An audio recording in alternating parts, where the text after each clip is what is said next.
اعوذ باللہ من الشیطان الرجیم بسم اللہ الرحمن الرحیم۔ السلام علیکم دوستو۔ صحیح بخاری حدیث نمبر 2 کہ ایک شخص حارث بن حشام نامی نے حضرت محمد صلی اللہ علیہ وآلہ وسلم سے سوال کیا تھا کہ حضور آپ پر وحی کیسے نازل ہوتی ہے؟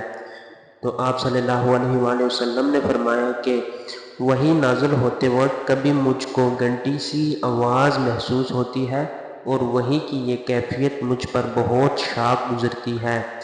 جب یہ کیفیت ختم ہوتی ہے تو میرے دل اور دماغ پر اس فرشتے کے ذریعے نازل شدہ وحی محفوظ ہو جاتی ہے، اور کسی وقت ایسا ہوتا ہے کہ فرشتہ انسان کی شکل میں میرے پاس آتا ہے اور مجھ سے کلام کرتا ہے، میں اس کا کہا ہوا یاد رکھ لیتا ہوں۔